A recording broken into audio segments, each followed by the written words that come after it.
Station 11. Jésus est cloué sur la croix. Dans cette station, nous prions pour ceux et celles qui sont condamnés à souffrir. Face à notre action destructrice, la création ne s'acharne pas sur nous. Comment les sœurs et les frères qui vivent jour après jour la souffrance de ceux et celles qui paient pour les erreurs de l'autre ne se rebellent pas? Un quart du monde vit dans l'abondance et le gaspillage. La partie restante, les 3/4 de la planète, ressent le poids de ce luxe sur ses épaules. Des clous plantés dans les mains et les pieds de ceux qui souffrent pour le maintenir cloué là où l'économie de ce monde peut servir. Tout ce que Dieu le Père a créé par amour et avec amour est remis entre nos mains est devenu l'objet de servir la richesse de quelques-uns et la pauvreté de beaucoup. Jésus ne descend pas de cette croix, tout comme la création n'agit pas avec force contre cette cruelle volonté humaine. Ce qui est créé dans l'amour reste dans l'amour.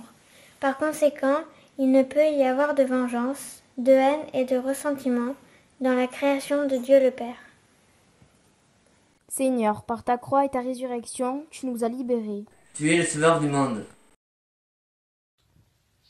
Pardonnez-leur, Père. Ils ne font que ce que les autres leur ont dit de faire. Je suis devenue une victime d'accusateurs et d'agresseurs, me tenant loin de la portée de ces marteaux et de ces clous. Pour chaque coup, pardonnez-leur ce qu'ils font.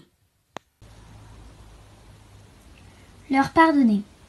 Comment pouvez-vous dire cela? Est-ce que je pardonne à celles et ceux qui me clouent? Et qu'en est-il des clous que j'enfonce dans les autres? Jésus, je suis étonnée de voir comment tu pardonnes toujours aux gens. Peu importe à quel point ils t'ont blessé.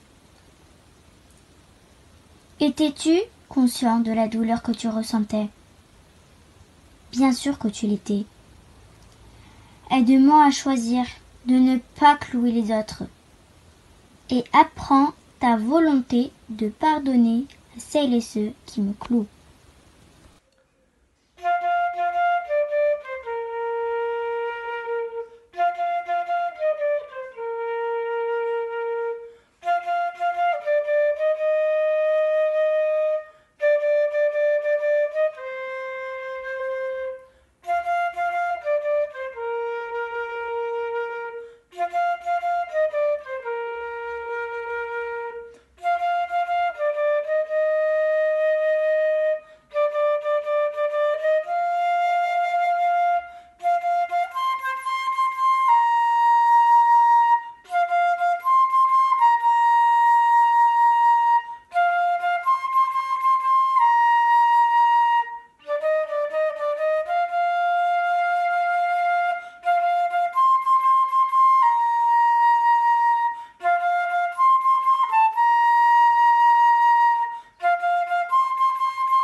De l'Évangile selon saint Marc.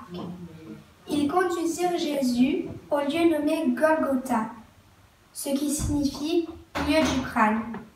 Ils lui donnèrent à boire du vin mêlé de myrrhe, mais il ne le prit pas. Ils le crucifièrent et se partagèrent ses vêtements, en tirant au sort pour savoir ce que chacun aurait. C'était la 3e heure quand ils le crucifièrent. L'inscription indiquant le sujet de sa condamnation portait ces mots: Roi des Juifs. Ils crucifièrent avec lui 2 brigands, l'un à sa droite et l'autre à sa gauche. Laudato Si numéro 76-77.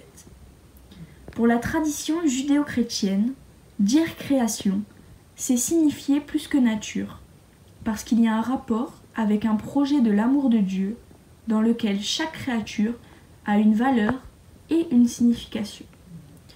La création peut seulement être comprise comme un don qui surgit de la main ouverte du Père de tous, comme une réalité illuminée par l'amour qui nous appelle à une communion universelle. L'amour de Dieu est la raison fondamentale de toute la création. Tu aimes en effet tout ce qui existe. Tu n'as de dégoût pour rien de ce que tu as fait. Car si tu avais haï quelque chose, tu ne l'aurais pas formé. Par conséquent, chaque créature est l'objet de la tendresse du Père, qui lui donne une place dans le monde.